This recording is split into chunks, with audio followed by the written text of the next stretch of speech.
ஒப்புரவாக்கும் தேவன் என்ற தலைப்பிலே இந்த நாளிலே வேத பாடத்தை நாம் தியானிக்கிறோம்.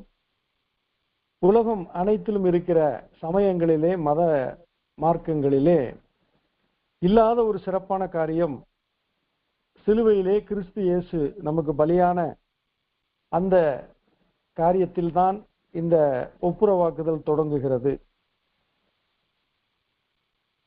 1962 வருடத்திலே கனடாவில் இருந்து ஒரு மிஷனரி இந்தோனேசியாவின் ஒரு தீவிலே அவர் தன்னுடைய மனைவியோடும் 7 மாத ஆண் குழந்தையோடும் பயணப்பட்டு ஊழியத்திற்காக வருகிறார். அங்கு வந்தால் 2 தீவு மக்களுக்குள்ளாக விரோதங்கள், பகைகள் இருக்கின்றன. அவர்கள் ஒருவர் தாக்கி கொலை செய்வதும் அழிப்பதும், இவ்விதமாக அவர்கள் வாழ்ந்து கொண்டிருந்த காலகட்டத்திலே அவர்கள் சென்று சேர்கிறார்கள். அந்த சகோதரியானவர்கள் செவிலியர் பணி செய்கிறபடினாலே மருத்துவ சேவை செய்து அநேக பெண்களை அவர்கள் கிறிஸ்துவண்டை கொண்டு வரும்படியான ஊழியத்தில் ஈடுபடுகிறார்கள். டான் ரிச்சர்ட்சன் என்ற அந்த அருமையான ஊழியக்காரர் இயேசு கிறிஸ்துவின் அற்புதமான அந்த சிலுவையிலே அவர் நமக்காக ரட்சிப்பின் திட்டத்தை வெளிப்படுத்தினதை விவரித்த பொழுது, யூதாஸ் காரியத்தை எவ்விதமாய் காட்டி கொடுத்தான் என்ற பொழுது அந்த ஜனங்கள் மிகவும் ஆர்ப்பரித்தார்கள். காரணம், இந்த யூதாஸ் காரியத்தை தான் எங்களை போன்ற மிக சிறந்த ஒரு மனிதர் என்று சொல்லி அவர்கள் ஆர்ப்பரித்த பொழுது அருட்பணியாளருக்கு மிக வியப்பாக போய்விட்டது. என்ன இது வித்தியாசமாக இருக்கிறது என்று கேட்டது. அவர்கள் சொன்னார்கள், நாங்கள் துரோகம் செய்வதும், காட்டி கொடுப்பதும், கொலை செய்வதும் எங்களுக்கு மிகவும் பிரியமான ஒரு பாரம்பரியம். அதனால் நாங்கள் யூதாஸ் காரியத்தை மிக சிறந்த தலைவராக நாங்கள் அங்கீகரிக்கிறோம் என்று சொன்னார்கள். அவருக்கு மிகவும் வியப்பாய் போய்விட்டது. இந்த மக்களை எவ்விதமாக கிறிஸ்துவண்டை கொண்டு வருவது என்று அவர் யோசித்துக் கொண்டிருந்த பொழுது ஒரு பாரம்பரியத்தை அவர்கள் கை கொண்டு வருவதை அவர் அறிந்தார். அது என்னவென்றால், 2 தலைவர்களுடைய பிறக்கும் குழந்தைகளை அவர்கள் ஒருவர் கைமாற்றி கொண்டால் அங்கு சமாதானம் உண்டாகிறது என்ற ஒரு பாரம்பரியத்தை அந்த அருட்பணியாளர் அறிந்தார். அப்பொழுது தான் சந்தித்த அந்த தீவு உடைய தலைவருடைய பிறந்த குழந்தையை எதிரியான அந்த தீவாருடைய தலைவனிடத்திலே கொடுக்கும்படியாக அவர் வேண்டின பொழுது, அந்த 2 தீவின் முதலாளிகளும் அந்த தலைவர்களும் குழந்தைகளை பரிமாறி அவர்கள் ஒப்புரவானார்கள். அந்த நாளிலிருந்து அவர்களுக்குள் சண்டை இல்லை, சச்சரவில்லை, சமாதானம் நிலைத்தது. அப்பொழுது அருட்பணியாளர் சொன்னார், இவ்விதமாகத்தான் இயேசு கிறிஸ்து தேவனாகிய கர்த்தரால் நமக்கு அருளப்பட்ட குழந்தை என்று சொன்னபோது அவர்கள் இயேசு கிறிஸ்துவை முழு மனதோடு ஏற்றுக்கொண்டார்கள் என்று பார்க்கிறோம். இந்த ஒப்புரவாகுதலின் ஊழியம்தான் கிறிஸ்துவத்தின் ஆணிவேர், அச்சாணி என்று சொல்லலாம். காரணம், அவர் ஒப்புரவாகினபடியினாலே நாம் இன்றைக்கு பிதாவாகிய தேவனோடு சமாதானமாய் இருக்கிறோம், மனிதர்களோடு சமாதானமாய் இருக்கிறோம், இயற்கையோடு சமாதானமாய் இருக்கிறோம், எல்லாரோடும் சமாதானமாய் இருக்கிறோம். இதற்கு காரணம், ஒப்புரவாக்கும் தேவன் நமக்கு சிலுவையிலே தம்மை வெளிப்படுத்தினபடியினாலே நாம் மன்னிக்கப்பட்டிருக்கிறோம், மன்னிக்கிறவர்களாய் இருக்கிறோம். பிலமோனுக்கு எழுதின நிருபம் 25 வசனங்கள் கொண்ட இந்த நிருபத்திலே பவுல் பிலமோனுக்கு எழுதின அந்த 25 வசனங்களிலே ஒப்புரவாக்குதலின் ஊழியத்தை அவர் மையப்படுத்தி எழுதுகிறார். அதை நாம் சுருக்கமாக காண்போம். கிறிஸ்து இயேசு நிமித்தம் கட்டப்பட்டவனாய் இருக்கிற பவுலும் சகோதரனாய் தீமோத்தேயுவும் எங்களுக்கு பிரியமுள்ளவனும் உடன் வேலையாளுமாய் இருக்கிற பிலமோனுக்கு, பிரியமுள்ள அப்பியாளுக்கு, எங்கள் உடன் போர்ச்சேவனாகிய அர்க்கிப்புவுக்கு, உங்களுடைய வீட்டிலே கூடி வருகிற சபைக்கு எழுதுகிறதாவது, நம்முடைய பிதாவாகிய தேவனாலும் கர்த்தராகிய இயேசு கிறிஸ்துவினாலும் உங்களுக்கு கிருபையும் சமாதானமும் உண்டாவதாக.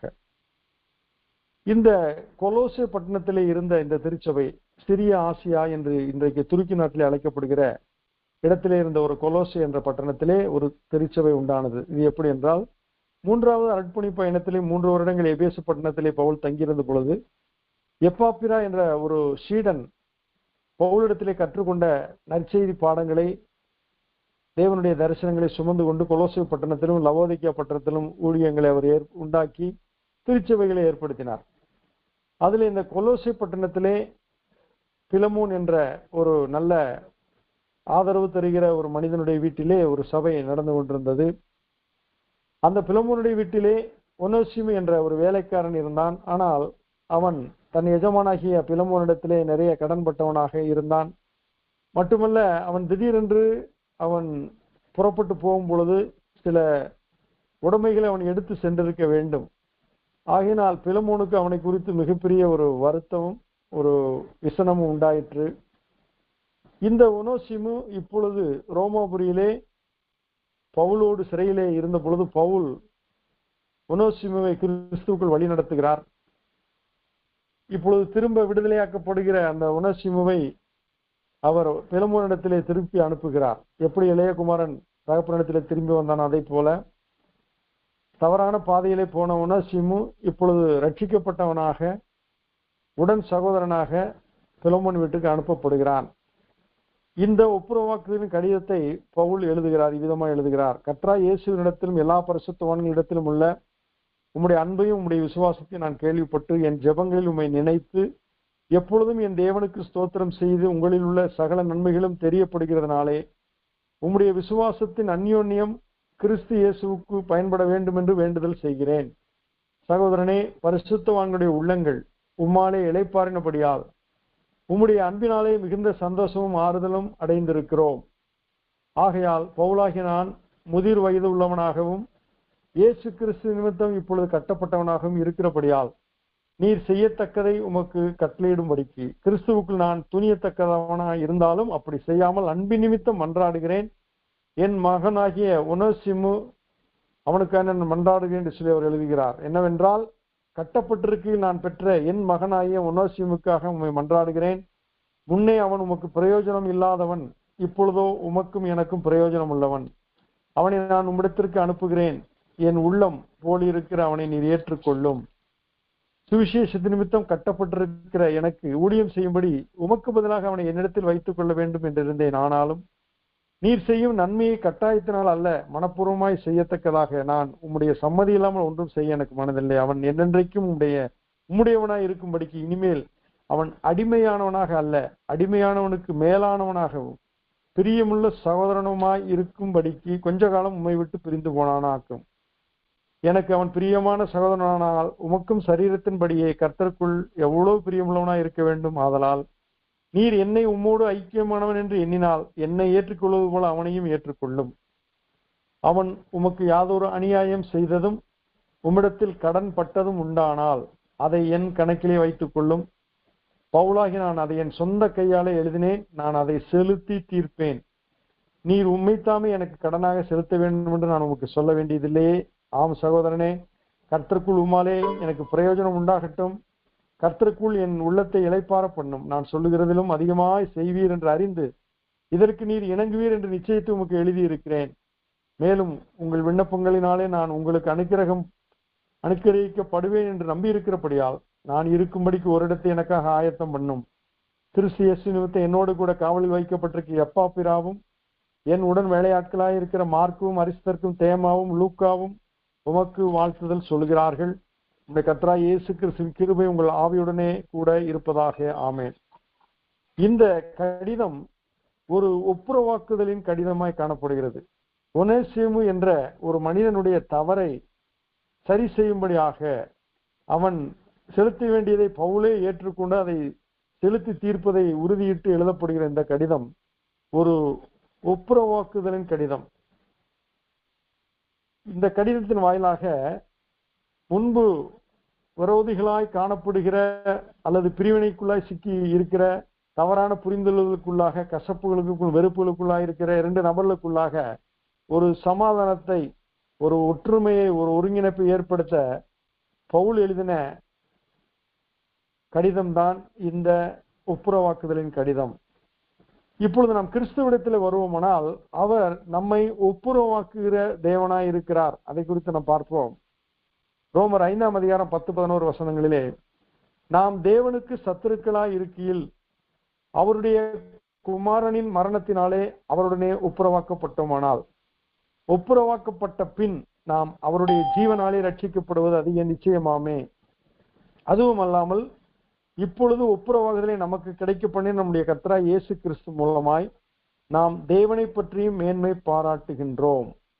இங்க என்ன பார்க்கிறோம்? சத்துருக்களாக, தேவனுக்கு பகைவர்களாக, தேவனாலே அருவருக்கப்படத்தக்க பாவிகளாக, துரோகிகளாக இருக்கிற மனுக்குலத்தை கிறிஸ்து இயேசு தம்முடைய ரத்தம் சிந்துதலினாலே எப்படி பவுல் உன்னேசிமுக்காக நான் செலுத்தி தீர்ப்பேன் என்று சொல்கிறார், அதே போல இயேசு கிறிஸ்து தன்னுடைய ரத்தத்தை விலைக்கிரயமாக கொடுத்து பிதாவின் கோபத்தை ஆற்றி ரத்தம் சிந்துதல் இல்லாமல் மன்னிப்பு உண்டாகாது என்ற வார்த்தை நிறைவேற்றும்படி அவர் தன்னுடைய ரத்தத்தை சிந்தினபடினாலே இங்கு பிதாவாகிய தேவனுக்கும் அவரால் உண்டாக்கப்பட்ட மனுக்குலத்திற்கும் ஒரு ஒப்புரவாகுதலின் காரியத்தை இயேசு கிறிஸ்து நிறைவேற்றுகிறார். இங்கு பிதாவையும் மனிதர்களையும் இயேசு கிறிஸ்து ஒப்புரவாக்குகிற தேவனாய் இருக்கிறார். மட்டுமல்ல, வானத்தில் இருக்கிற தூதர்கள், நாம் காணக்கூடாதவர்கள், அவர்களையும் மனிதர்களையும் தேவன் ஒப்புரவாக்குகிறார் என்று பார்க்கலாம். கொலோசியர் 1:19 முதல் 22 வசனங்களிலே சகல பரிபூரணமும் அவருக்குள்ளே வாசமாயிருக்கவும் அவர் சிலுவையில் சிந்தின ரத்தத்தினாலே சமாதானத்தை உண்டாக்கி பூலோகத்தில் உள்ளவைகள் பரலோகத்தில் உள்ளவைகள் யாவையும் அவர் மூலமாய் தமக்கு ஒப்புரவாக்கி கொள்ளவும் அவருக்கு பிரியமாயிற்று. முன்னே அந்நியராயும் துர்க்கிரியைகளினால் மனதிலே சத்துருக்களாயும் இருந்த உங்களையும் பரிசுத்தராகவும் குற்றமற்றவர்களாகவும் கண்டிக்கப்படாதவர்களாகவும் தமக்கு முன் நிறுத்தும்படியாக அவருடைய மாம்ச சரீரத்தில் அடைந்த மரணத்தினாலே இப்பொழுது ஒப்புரவாக்கினார். நீங்கள் கேட்ட சுவிசேஷத்தினால் உண்டாகும் நம்பிக்கையை விட்டு அசையாமல் ஸ்திரமாயும் உறுதியாயும் விசுவாசத்திலே நிலைத்திருப்பீர்களானால் அப்படியா. இங்கு என்ன பார்க்கிறோம்? காணப்படாத தூதர்களை நமக்கு ஆண்டவர் சேவகர்களை நியமித்திருக்கிறார். நாம் பரிசுத்தமாக்கப்பட்ட ஜனங்களாய் இருக்கும்போது பரிசுத்த தூதர்கள் நம்மை சேவிப்பதற்கு முன் வருவார்கள்.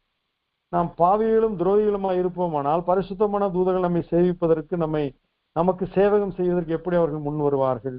ஆகினால் பரலோகத்தில் இருக்கிற தூதர்களுக்கு முன்பாக தேவன் நம்மை பரிசுத்த ஜாதியாக அவருக்கு சொந்த ஜனமாக நிறுத்தினபடினாலே தூதர்கள் அவருடைய கர்த்தருடைய கிரியைகளை நம்மேல் எவ்விதமாய் நடக்கிறது காண அவர்கள் வாஞ்சையாய் ஆவலாய் இருக்கிறார்கள் என்பதை நாம் அறிந்திருக்கிறோம். இவ்விதமாக பிதாவோடு ஒப்புரவாக்கின இயேசு கிறிஸ்து தம்முடைய ரத்தத்தினால ஒப்புரவாக்கினவர் தூதர்களையும் காணக்கூடாத காரியங்களையும் நம்மோடு ஒப்புரவாக்கி இருக்கிறார் என்று பார்க்கிறோம். மூன்றாவதாக, இன்றைக்கு இந்த பூமியிலே தேவனுடைய சாட்சிகளாக தெரிந்தெடுக்கப்பட்ட ஜனமாக வாழ்கிறவர்கள் யூதர்கள் என்று நாம் அறிகிறோம். ஆபிரகாமின் சந்ததியாய் தாவீதின் சந்ததியிலே வந்தவர்களாய் தேவனால் முன்குறிக்கப்பட்ட முற்பிதாக்களின் சந்ததியிலே வந்த யூதர்களை கர்த்தர் இன்றைக்கும் முன்குறித்திருக்கிறார் என்பதை அறிவோம். அவர்களெல்லாம் நல்ல ஒலிவ மரங்கள் என்று அழைக்கப்படுகிறார்கள். நாம் எல்லாம் காட்டு ஒலிவ மரம் என்று அழைக்கப்படுகிறோம். நல்ல ஒலிவ மரத்திலே காட்டு ஒலிவ மரம் இணைக்கப்படும் பொழுது அது நல்ல ஒலிவ மரமாகிய பலனை தருகிறது. நாம் உள்ளத்திலே யூதர்கள் என்று அழைக்கப்படுகிறோம். நம்முடைய விருத்த சேதனம் இருதயத்திலும் செவியிலும் செய்யப்பட்ட விருத்த சேதனமாய் இருக்கிறது. நாம் நியாயப்பிரமாணத்துக்கு கீழ்ப்பட்டவர்கள் அல்ல, நாம் கிறிஸ்துவின் பிரமாணத்திற்கு, அன்பின் பிரமாணத்திற்கு, கிருபையின் பிரமாணத்திற்கு கீழ்ப்பட்டவர்கள். ஆகினால்தான் வேதம் என்ன சொல்லி இருக்கிறது? உள்ளத்திலே யூதனானவனே யூதன். அப்படி என்றால் யூதர்களையும் நம்மையும் கர்த்தர் சமமாக பார்க்கிறார். கிறிஸ்துவுக்குள் புற இனத்தார் என்றும் இல்லை, யூதன் என்றும் இல்லை என்று சொல்லப்பட்டிருக்கிறது.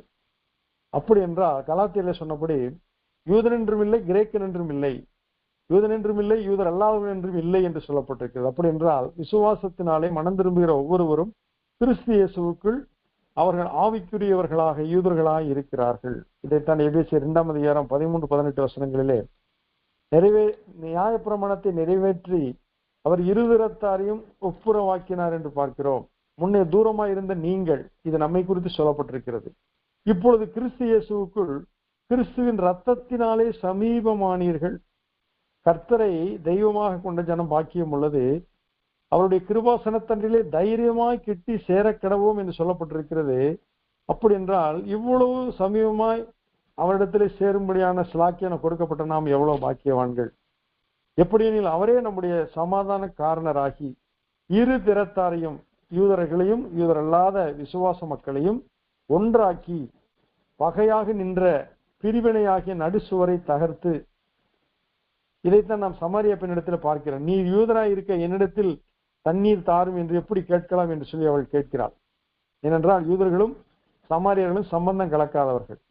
ஆனால் கிறிஸ்து இயேசு அதை உடைத்தார். அங்கு சமாரிய பெண் தேவனுடைய பிள்ளையாய் மாறுகிறாள்.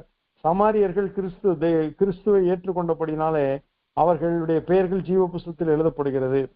சமாரியர்கள் தேவனுடைய பிள்ளைகளானது யூதர்களுக்கு எப்படி புரியும், விளங்கும்? இதைத்தான் அப்போஸ்தலர் நடபடிகள் 10ஆம் அதிகாரத்தில் பார்க்கிறோம். கொர்நேலியுவை குறித்த தரிசனம் கொடுக்கப்படுகிறது. 12 மணிக்கு, மதியம் 12 மணிக்கு பசியோடு ஜெபித்து கொண்டிருந்த பேதுருவுக்கு ஒரு தரிசனம். வானத்திலிருந்து ஒரு துப்பட்டி இறங்குகிறது. அதிலே அருவருப்பான பிராணிகள், ஊரும் பிராணிகள், பலவித விலங்குகள் இருக்கிறது. ஆண்டவர்களுடைய சத்தம் என்ன வருகிறது? இதை அடித்து புசி என்கிறார். அப்பொழுது பேதுரு சொல்கிறார், அசுத்தமானவர்கள் நான் புசிப்பதில்லை என்கிறார். அது யூதருடைய பாரம்பரியம். எதையெல்லாம் புசிக்க வேண்டும், எதையெல்லாம் புசிக்க கூடாது என்று அவர்கள் நியாயப்பிரமாணத்தின்படி அறிந்தவர்களாய் அதை பின்பற்றவர்களாய் இருந்தபடினாலே அப்படி சொன்னார். ஆனால் தேவன் சொல்கிறார், நான் பரிசுத்தமாக்கினது நீ தீட்டு என்று எண்ணாதே என்று சொல்கிறார். இவ்விதமாய் 3 முறை அந்த தரிசனம் காணப்படுகிறது. பின்பு துப்பட்டி எடுத்துக் கொள்ளப்படுகிறது. இந்த தரிசனத்துக்கு பின் அதை யோசித்துக் கொண்டிருந்த பொழுது கொர்நேலியு வீட்டுக்கு பேதுரு போகிறார். அங்கு அவர் வசனத்தை பிரசங்கிக்கிறார். வசனத்தை கேட்ட யாவர் மேலும் பரிசுத்த ஆவியானவர் இறங்குகிறார். அவர்கள் அந்நிய பாஷையை பேசுகிறார்கள், ஆண்டவரை புகழ்கிறார்கள், அவர்கள் திருமுழுக்கு பெறுகிறார்கள். அப்பொழுதுதான் பேதுருவுக்கு புரிகிறது, தேவன் யூதருக்கு மட்டுமா தேவன் இல்லை, அவர் புற இன மக்களுக்கும் தேவன், மாம்சமான யாவருக்கும் தேவனாய் கர்த்தர் என்பதை அவன் அறிந்து அவன் ஆண்டவருடைய அற்புதமான மீட்பின் திட்டத்தை குறித்து அவன் அகமகிழ்கிறான் என்று பார்க்கிறோம். அதனால்தான் பரிசுத்த ஆவியானவர் உங்களிடத்தில் வரும்போது நீங்கள் பலனடைந்து முதலில் எருசலேமில் சாட்சியாயிருங்கள், பின்பு யூதேயா முழுவதிலும் சாட்சியாயிருங்கள், அடுத்து சமாரியாவிலும் சாட்சியாயிருங்கள், பூமியின் கடைசியிலிருந்து எனக்கு சாட்சியாக இருப்பீர்கள் என்று சொல்கிறார். இவ்விதமாக சட்டத்திட்டங்களாய் நியாயப்பிரமாணத்தை தம்முடைய மாம்சத்தினாலே அவர் ஒழித்தார்.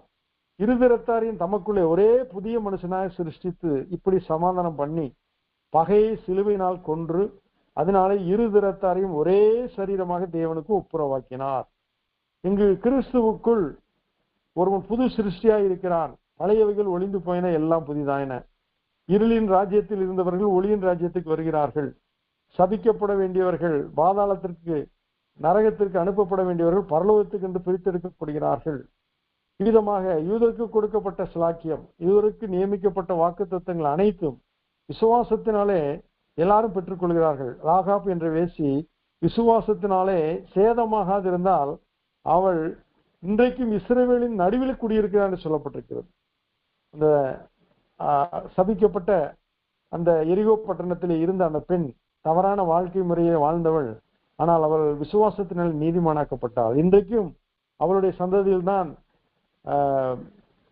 தாவீது பிறந்தார் என்று நாம் பார்க்கிறோம். கிறிஸ்து இயேசு பிறந்ததை குறித்து மத்தேயு 1 அதிகாரத்தில் ராகாபை குறித்து எழுதியிருக்கிறார். அப்படி என்றால் மோவாபிய ஸ்திரியாகிய ரூத், ராகாப், இன்னும் பத்சேபாள், அவளுமே அவளுடைய தகப்பனார் யூதர் அல்லாத ஒரு காரியத்தை சேர்ந்தவர். ஆனால் இந்த சந்ததியிலே தான் சாலமோன் வருகிறார் என்று பார்க்கிறோம். அப்படி என்றால் விசுவாசத்தினாலே யூதர் அல்லாதவர்கள் என்ற பிரிவினை அவர்கள் ஒழித்து இரு திறத்தாரையும் ஒன்றாக்கி ஒரே சரீரமாக அவர் தேவனுக்கு ஒப்புரவாக்கினார். அல்லாமலும் அவர் தூரமாயிருந்த உங்களுக்கும் சமீபமாயிருந்த அவர்களுக்கும் சமாதானத்தை சுவிசேஷமாக அறிவித்தார். அந்தபடியே நாம் இரு திறத்தாரும் ஒரே ஆவியினாலே பிதாவினிடத்தில் சேரும் ஸ்லாக்கியத்தை இயேசு கிறிஸ்து மூலமாய் பெற்றிருக்கிறோம். இதுதான் ஒப்புரவாக்குதலின் ஊழியம். கிறிஸ்து இயேசு நம்மை இவ்விதமாக ஆவிக்குரியவர்களாக, தேவனுடைய பிள்ளைகளாக, பிதாவின் ஒரே தேவ சந்ததியாக அவர் ஒப்புரவாக்கி இருக்கிறார். இதன் விளைவாக நம்மை சுற்றிலும் தேவ கிருபை சூழ்ந்து இருக்கிறது. இது ஒரு உபதேசம். இந்த உபதேசத்தை தான் இன்றைக்கு நாம் உலகத்திற்கு நற்செய்தியாய் அறிவிக்கிறோம். இன்றைக்கு எல்லா மதங்களிலும் என்ன சொல்லப்படுகிறது? தவறு செய்தால் தண்டனை, நரகம், பாவம் உங்களை நரகத்துல தள்ளுன்றதை எல்லாரும் ஏற்றுக்கொள்றாங்க. ஆனா பாவம் மன்னிக்கப்படும் கிறிஸ்துவின் ரத்தத்தினாலே. அவர் நம்மை ஒப்புரவாக்குகிறார். பாவிகளாய் இருந்தவர்களை பரிசுத்தவான்களாய் மாற்றுகிறார். சாத்தானின் பிள்ளைகளாய் இருந்தவர்களை தேவனுடைய பிள்ளைகளாய் மாற்றுகிறார். இருளில் இருக்கிறவர்களை வெளிச்சத்திற்கு கொண்டு வருகிறார். எந்த மனுஷனை பிரயாசிப்பிக்கிற மெய்யான ஒளியாக அவர் இருக்கிறார்.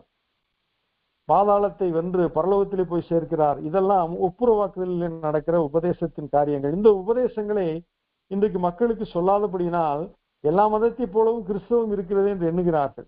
ஆனால் என்றைக்கு நாம் இந்த ஒப்புரவாக்குதலின் ஊழியத்தை செய்கிறோமோ அப்பொழுது ஜனங்கள் விழிப்பு அடைந்து அவர்கள் சத்தியத்தை அறிந்து கொள்வார்கள். சத்தியம் அவர்களை விடுதலை ஆக்கும். இங்கே என்ன உபதேசத்தை கொடுக்கிறார்? நம்மை தேவனுடன் ஒப்புரவாக்கி நம்மிடம் ஒப்புரவாக்குதலின் ஊழியத்தையும் உபதேசத்தையும் கொடுக்கிறார். நாம் தேவனோடு ஒப்புரவாக்கப்பட்டோம். இப்பொழுது மற்றவர்களை ஒப்புரவாக்கும் ஊழியத்திலே ஈடுபட கர்த்தர் நம்மை அழைக்கிறார். ஒப்புரவாக்கப்பட்ட நாம் பிறரை ஒப்புரவாக்குதலின் காரியத்திற்கு கொண்டு வர வேண்டும். அப்பொழுதுதான் அவர்கள் வெளிச்சத்திற்கு வருவார்கள். 2 கொரிந்தியர் 5:17 முதல் 20 வசனங்களிலே, இப்படி இருக்க ஒருவன் கிறிஸ்துவுக்குள் இருந்தால் புது சிருஷ்டியாய் இருக்கிறான், பழையவைகள் ஒளிந்து போயின, எல்லாம் புதிதாயின. இவையெல்லாம் தேவனாலே உண்டாயிருக்கிறது. அவர் இயேசு கிறிஸ்துவை கொண்டு நம்மை தம்மோடே ஒப்புரவாக்கி ஒப்புரவாக்குதலின் ஊழியத்தை எங்களுக்கு ஒப்பு கொடுத்தார். இன்றைக்கு இந்த ஊழியம் நம் கையிலே கொடுக்கப்பட்டிருக்கிறது. எங்கு போனாலும் சமாதானத்தை பண்ண கர்த்தர் நம்மை அழைத்திருக்கிறார். சமாதானம் பண்ணுகிறவர்கள் பாக்கியவான்கள், அவர்கள் தேவனுடைய புத்திரர் எனப்படுவார்கள். அப்படி என்றால் சமாதான பிரபு இந்த பூமியிலே இரட்சகராய் பிறந்த பொழுது பூமியிலே சமாதானம் என்ற வார்த்தை தேவதூதர்களால் உரைக்கப்பட்டது. அவருக்கு சமாதான பிரபு என்று சொல்லப்பட்டிருக்கிறது. நமக்கு ஒரு பாலகன் பிறந்தார், நமக்கு ஒரு குமாரன் கொடுக்கப்பட்டார். அவருடைய நாமம் அதிசயமானவர், ஆலோசனை கர்த்தர், வல்லமையுள்ள தேவன், நித்திய பிதா, சமாதான பிரபு எனப்படும் என்று சொல்லப்படுகிறது. Prince of peace. இந்த சமாதானத்தை நிலைநாட்டுகிறது தான் ஒப்புரவாக்குதலின் ஊழியம். சமாதானத்தை உண்டு பண்ணுவதுதான் ஒப்புரவாக்குதலின் ஊழியம். ஆகினால் கிறிஸ்துவுக்குள் நாம் புது சிருஷ்டியாய் இருக்கிறோம். பழையவைகள் ஒளிந்து போயின, எல்லாம் புதிதாயின. பழையவைகள் எப்படி ஒளிந்தன? உன் பாவங்களை நான் நினையாதிருப்பேன், உன் பாவங்களை என் முதுகுக்கு பின்னாய் எரிந்து விட்டேன், உன் பாவங்களை எல்லாம் நான் சமுத்திரத்தின் ஆழத்தில் போட்டு விட்டேன், இதோ நான் சகலத்தையும் புதிதாக்குகிறேன் என்று கர்த்தர் சொல்கிறார். அப்படி என்றால் இப்படிப்பட்ட ஒரு புதிய ஆசீர்வாதம், ஒரு ரட்சிப்பின் ஒரு நிச்சயம் இது ஒப்புரவாக்குதலின் ஊழியத்திலே நடைபெறுகிறது. இவையெல்லாம் தேவனாலே உண்டாயிருக்கிறது. அவர் இயேசு கிறிஸ்துவை கொண்டு நம்மை தம்மோட ஒப்புரவாக்கி ஒப்புரவாக்குதலின் ஊழியத்தை எங்களுக்கு ஒப்பு கொடுத்தார். ஆண்டவர் சொன்னார், எவருடைய பாவங்களை நீ மன்னிக்கிறீர்களோ அவருடைய பாவங்கள் மன்னிக்கப்படும் என்று சொன்னார். அப்படி என்றால் நாம் போகிற வருகிற இடங்களில் எல்லாம் கிறிஸ்துவை அறிவிக்கும் பொழுது, அவர்களுக்காக செபிக்கும் பொழுது என்ன சொல்ல வேண்டும்? பிதாவே, இயேசு கிறிஸ்து நாமத்தினாலே இவருடைய பாவங்களை மன்னித்தருளும், இயேசு கிறிஸ்து ரத்தத்தினாலே இவர்களை கழுவியருளும், மனம் திரும்புதலை கட்டளையிடும், இவர்களை மீட்டுக் கொள்ளும் என்று நாம் ஜெபிக்கும் பொழுது ஒப்புரவாக்குதலின் ஊழியத்தை நாம் செய்கிறோம். சத்துருக்களை நாம் தேவனுடைய சமூகத்திலே நாம் மித்திருக்களாக மாற்றுகிறோம். இதுதான் ஆண்டவருடைய ஒப்புரவாக்குதலின் ஊழியம். அந்த ஊழியத்தை கர்த்தர் நம் கையிலே கொடுத்திருக்கிறார். ஆகினால்தான் ஒரு வீட்டுக்குள் நீங்கள் பிரவேசிக்கும் பொழுது அந்த வீட்டுக்கு சமாதானம் என்று சொல்லுங்கள் என்று கர்த்தர் சொல்கிறார். அந்த சமாதானம் என்று சொல்லுவதுதான் ஒப்புரவாக்குதலின் ஊழியம். அது என்னவெனில், தேவன் உலகத்தாருடைய பாவங்களை எண்ணாமல் கிறிஸ்துவுக்குள் அவர்களை தமக்கு ஒப்புரவாக்கி ஒப்புரவாக்குதலின் உபதேசத்தை எங்களிடத்தில் ஒப்புவித்தார். நம் கையிலே ஒப்புரவாக்குதலின் ஊழியம், ஒப்புரவாக்குதலின் உபதேசம் கொடுக்கப்பட்டிருக்கிறது. எப்படி நாம் தேவனோடு ஒப்புரவாவது, எப்படி மனிதர்களோடு ஒப்புரவாவது என்பதை குறித்து நாம் தெளிவாக செயல்படும் பொழுது நாம் ஒப்புரவாக்குதலின் ஊழியத்தை செய்வது மட்டுமல்ல, ஒப்புரவாக்கும் தேவனுடைய பிரதிநிதிகளாய் காணப்படுகிறோம். நாம் முதலாவது தேவனோடு ஒப்புரவாக வேண்டும். ஒவ்வொரு நாளும் பரிசுத்தமுள்ள தேவனுக்கு முன்பாக நாம் பரிசுத்தமுள்ளவர்களாய், நீதியுள்ளவர்களாய், தாழ்மையுள்ளவர்களாய், அன்புள்ளவர்களாய், இரக்கமுள்ளவர்களாய், மன்னிப்பதிலே அவர் தயவு பெறுத்தது போல மன்னிக்கிறவர்களாய் நாம் நிற்கும் பொழுது தேவன் நம்மோடு ஒப்புரவாகி இருப்பார். நாம் அவரோடு ஒப்புரவாகி கொண்டிருக்கிறோம் என்ற அர்த்தம். 2 கொரிந்தியர் 5:20 ஆனபடியினாலே தேவனானவர் எங்களை கொண்டு புத்தி சொல்லுகிறது போல நாங்கள் கிறிஸ்துவுக்காக ஸ்தானாபதிகளாய் இருந்து தேவனோடு ஒப்புரவாகுங்கள் என்று கிறிஸ்து நிமித்தம் உங்களை வேண்டிக் கொள்கிறோம். அப்படி என்றால் ஒப்புரவாகுதல் என்பது ஒரு நாளில் நடைபெறுகிற காரியம் அல்ல. ஒவ்வொரு நாளும் நாம் அந்த ஒப்புரவாகுதலில் நிலைத்திருக்க வேண்டும். எப்படி கணவன் மனைவி உறவு மரண பரியந்த நிலைத்திருக்கிறது, அதை போல இந்த பூமியில இருக்கிற காலங்கள் வரை தேவனோடு நாம் ஒப்புரவாகி கொண்டு அந்த ஒப்புரவாகுதலிலே நாம் நிலைத்திருக்க வேண்டும். இரண்டாவதாக நாம் பிறருடன் ஒப்புரவாக வேண்டும். மத்தேயு 5:23-26 வசனங்கள்ல, ஆகையால் பலிபீடத்தினிடத்தில் உன் காணிக்கையை செலுத்த வந்து உன் பேரில் உன் சகோதரனுக்கு குறை உண்டு என்று நினைவு கூறுவாயாகில் அங்கேதானே பலிபீடத்தின் முன் உன் காணிக்கையை வைத்து விட்டு போய் முன்பு உன் சகோதரனுடைய ஒப்புரவாகி பின்பு வந்து உன் காணிக்கையை செலுத்து. இன்றைக்கு ஆண்டவருக்கு காணிக்கை முக்கியம் அல்ல, நாம் முக்கியம். ஆபேலையும் அவன் காணிக்கையும் கர்த்தர் அங்கீகரித்தார், காயினையும் அவன் காணிக்கையும் கர்த்தர் அங்கீகரிக்கவில்லை. இன்றைக்கு நாம் அங்கீகரிக்கப்பட்டால்தான் நம்முடைய காணிக்கை அங்கீகரிக்கப்படும். நாம் எப்பொழுது அங்கீகரிக்கப்படுவோம் என்றால், நாம் ஒப்புரவாகும் பொழுதுதான் நாம் அங்கீகரிக்கப்படுகிறோம், ஒப்புரவாகும் பொழுதுதான் நாம் ஏற்றுக்கொள்ளப்படுகிறோம். ஆகினால் நமக்கு எதிரி இந்த பூமியிலே சாத்தானை தவிர, சாத்தானுடைய தூதர்களை தவிர நமக்கு மனிதர்கள் யாவரும் எதிரிகள் அல்ல. அதனால்தான் கர்த்தர் சொன்னார், உன் சத்துருக்களை சிநேகி, உன்னை சபிக்கிறவனை ஆசீர்வதி, உன்னை பகைக்கிறவனுக்கு நன்மை செய், உன்னை நிந்திக்கிறவனுக்காக, உன்னை துன்பப்படுத்துவனுக்காக ஜெபம் பண்ணு என்று சொன்னார். ஆகையினால்தான் இயேசு கிறிஸ்து சிலுவையில் தொங்கும் பொழுது அவர் சொன்ன முதல் காரியம், பிதாவே இவர்களுக்கு மன்னியும், தாங்கள் செய்வது இன்னதென்று அறியாமல் செய்கிறார்கள். இதுதான் ஒப்புரவாக்குதலின் ஜெபம். ஆகையினால் நாம் தேவனோடு ஒப்புரவாகிய நாம் மனிதர்களோடும் ஒப்புரவாக வேண்டும். குறிப்பா மத்தேயு 18 அதிகாரம் 15 முதல் 17 வசனங்களிலே, உன் சகோதரன் உனக்கு விரோதமாக குற்றம் செய்தால் அவனிடத்தில் போய் நீயும் அவனும் தனித்திருக்கையில் அவன் குற்றத்தை அவனுக்கு உணர்த்து. அவன் உனக்கு செவி கொடுத்தால் உன் சகோதரனை ஆதாயப்படுத்தி கொண்டாய். அவன் செவி கொடாமற் போனால் 2-3 சாட்சிகளுடைய வாக்கினாலே சங்கதிகள் எல்லாம் நிலைவரப்படும்படி 2 ஒருவரை உன்னுடனே கூட்டிக் கொண்டு போ. அவர்களுக்கும் அவன் செவி கொடாமற் போனால் அதை சபைக்கு தெரியப்படுத்து.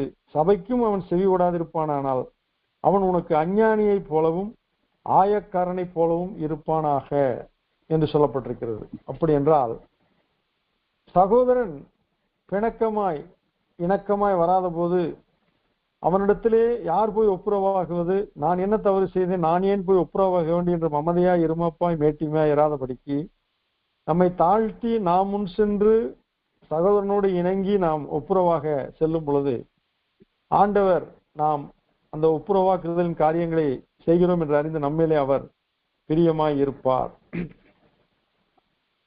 ஆனால் இன்றைக்கு நாம் என்ன சொல்லுவோம், நான் என்ன தவறு செய்தேன், அது அவன் பாடு என்று சொல்லி நாம் ஒதுங்கி போவோமானால் காரியம் என்ன ஆகும்? எருசலேமிலிருந்து எரியோவுக்கு போய் ஒருவன் கள்ளர் கையில் அகப்பட்டான். அவர்கள் அவனை குற்றீராக ஆஸ்தியில் எடுத்துக்கொண்டு விட்டு போனார்கள். அங்கு ஒரு லேவியனும் ஆசாரியனை கண்டு பக்கமாய் விலகி போனார்கள் என்று சொல்லப்பட்டிருக்கு. ஆனால் ஒரு சமாரியன் அவனை கண்டு மனதுருகி அவன் காயங்களை கட்டி திராட்சரசம் வார்த்து தன் சுய வாகனத்திலே ஏற்றி சத்திரக்காரன் கையில் 2 காசை கொடுத்து ஒப்புவித்து இவனை பராமரித்துக்கொள், மீதம் வந்து நான் காசை தருவேன் என்று சொல்லிவிட்டு போனான் என்றால் அவனுக்கு பிறன் யார்? அவனுக்கு உதவி செய்தவனே என்று சொன்னான். அப்படி என்றால் அந்த சமாரியனே அவனுக்கு பிறன், ஹீஸ் நெய்பர். ஆனால் லேவியனும் ஆசாரியனும் அவர்கள் மத சம்பந்தமாய் இருந்தார்களே ஒழிய நடைமுறையிலே அவர்கள் இரக்கம் இல்லாதவர்களாக இருந்தார்கள் என்று பார்க்கிறோம். இன்றைக்கு ஒப்புரவாகுதல் என்பது இரக்கத்தின் அடிப்படையிலே இருக்கிறது, அன்பின் அடிப்படையில் இருக்கிறது.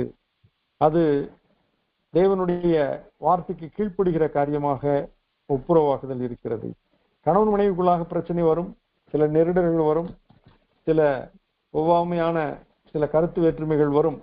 ஆனால் சூரியன் அஸ்தமிக்கு முன்பாக உங்கள் எரிச்சல் தனியே கிடவது அப்படி என்றால் கணவன் மனைவி ஒப்புரவாகி கொள்ள வேண்டும். தூங்குவதற்கு முன்பாக அவர்கள் இருவரும் சமாதானமாகி ஒப்புரவாகி ஒருவரிடத்தில் ஒருவர் மன்னிப்பு கேட்டு ஒருவரை அங்கீகரித்து ஏற்றுக்கொண்டு ஜெபித்து அவர்கள் தூங்க செல்வார்கள். ஆனால் அது ஆண்டவருக்கு முன்பாக பிரீதியாய் காணப்படும்.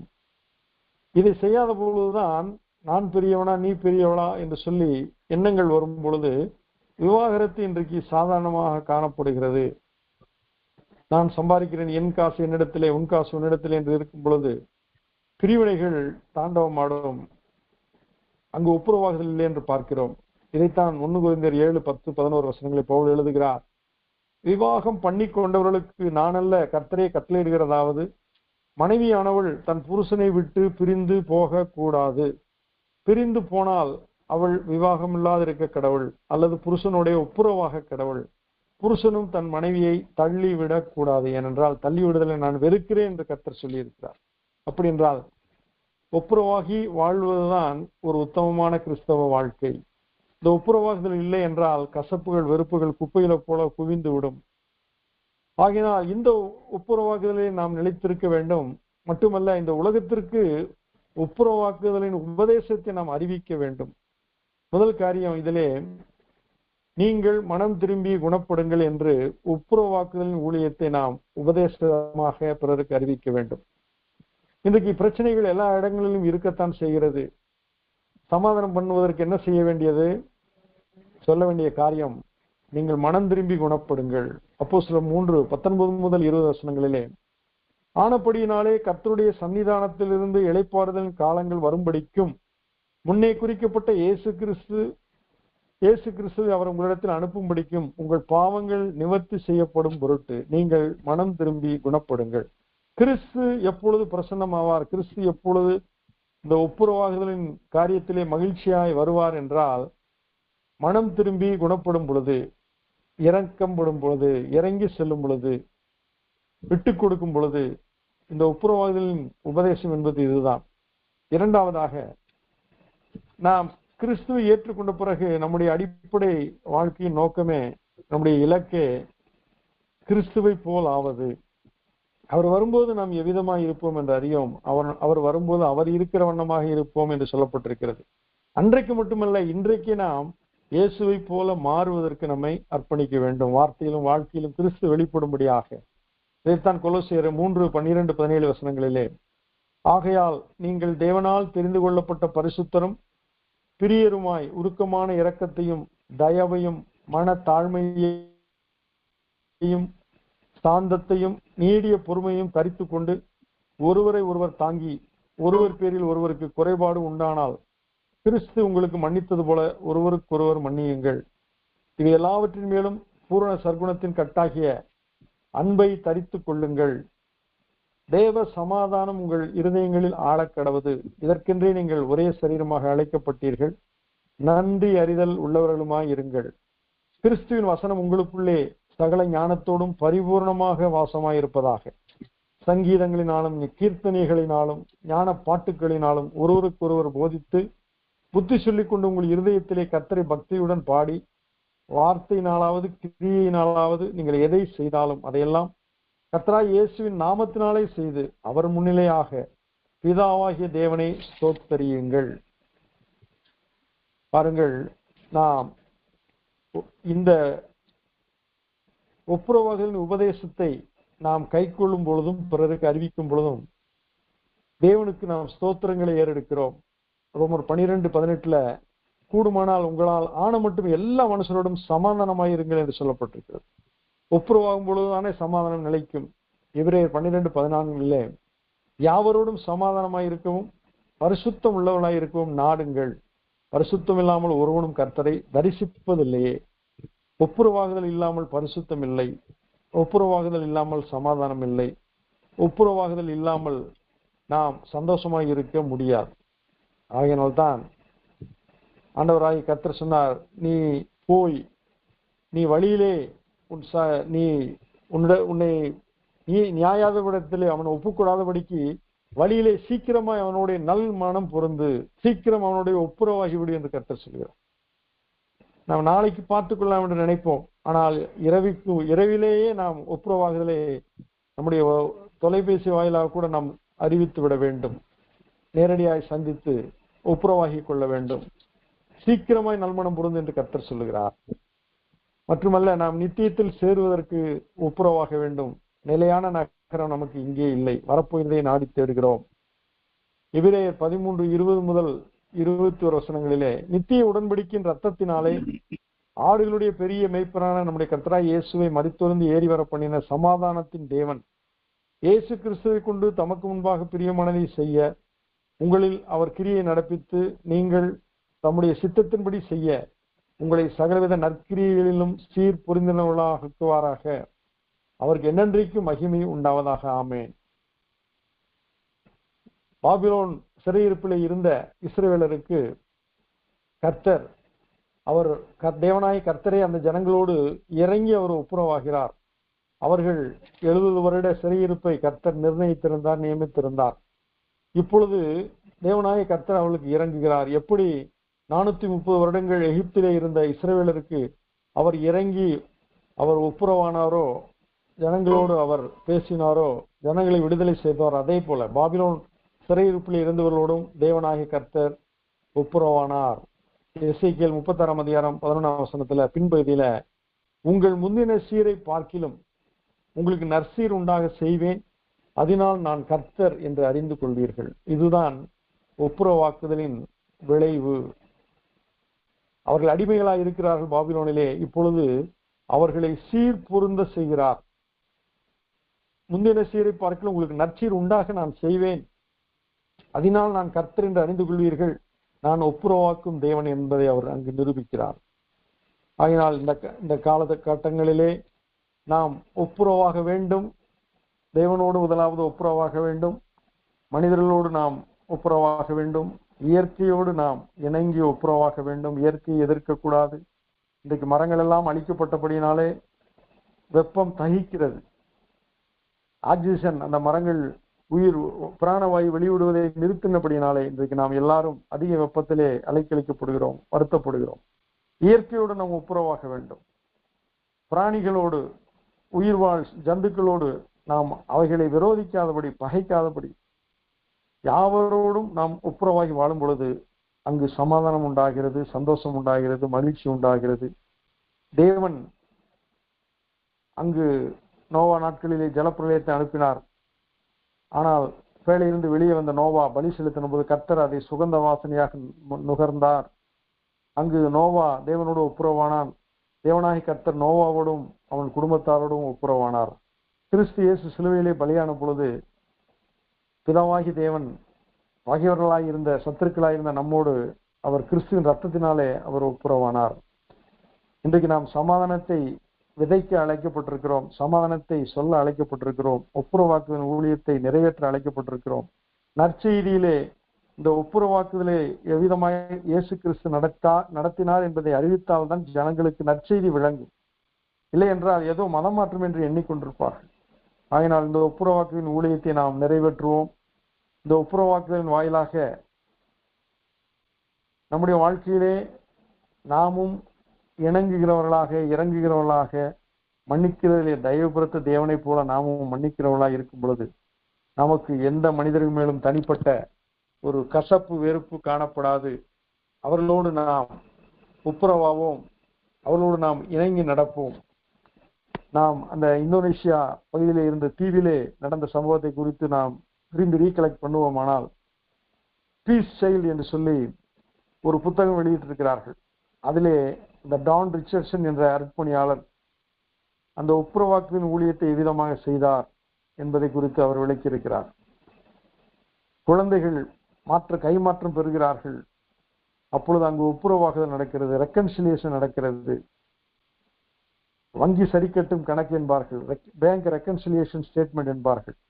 ஏற்ற இறக்கங்களை சரி செய்வதற்கு, குறைகளை குற்றங்களை தவிர்ப்பதற்கு, கண்டறிவதற்கு அதற்கு அந்த ரெக்கன்சிலியேஷன் ஸ்டேட்மெண்ட் போடுவார்கள். அதே போல நம்முடைய வாழ்க்கையிலே எப்பொழுதும் இந்த ரெக்கன்சிலியேஷன் ஸ்டேட்மெண்ட் இருக்க வேண்டும்.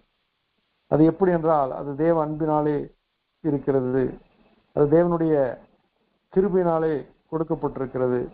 அவர் இரக்கமுள்ளவராய் இருந்த போல நாம் இரக்கமுள்ளவராய் இருக்க வேண்டும். அவர் மன்னித்தது போல நாமும் மன்னித்து கொண்டே இருக்க வேண்டும். அவர் கிருபையினால் நிறைந்தவராய் இருந்த போல நாம் கிருபையினால் நிறைந்தவராய் இருக்க வேண்டும். அவரை போல நாம் ஒப்புரவாகுவதிலே நாம் முன் வர வேண்டும். இங்கு மனிதர்கள் தேவனோடு ஒப்புரவாகவில்லை, தேவனாகி கர்த்தர் தாமே முன் வந்து ஒப்புரவானார். அதனால் அதைத்தான் யோவான் 3:16 வாசிக்கிறோம். தேவன் தம்முடைய ஒரே பேரான குமாரனை விசுவாசிக்கிறவன் எவனோ அவன் கெட்டு போகாமல் நித்திய ஜீவனை அடையும்படிக்கு இயேசுவை தந்தருளி இவ்வளவாய் உலகத்தில் அன்பு கூர்ந்தார். அவர் பிதாவாகிய தேவன் தம்முடைய ஒரே பேரான குமாரனை நமக்கு ஒப்புரவாக்கும்படியாக கொடுக்காவிட்டால் நாம் இன்றைக்கு மன்னிக்கப்பட்டிருக்க மாட்டோம். நாம் பாவிகளாய் இருக்கிற கிறிஸ்து நமக்காக சிலுவையில் ரத்தத்தை சிந்தினபடினாலே, ஜீவனை கொடுத்தபடினாலே தேவன் நம்மேல் வைத்த அன்பை விளங்க பண்ணினார். அவர் கிறிஸ்து ரத்தத்தை நமக்காக சிந்தாவிட்டால், விலைக்கிரயம் கொடுக்காவிட்டால் நாம் பிதாவோடு ஒப்புரவாய் இருக்க முடியாது.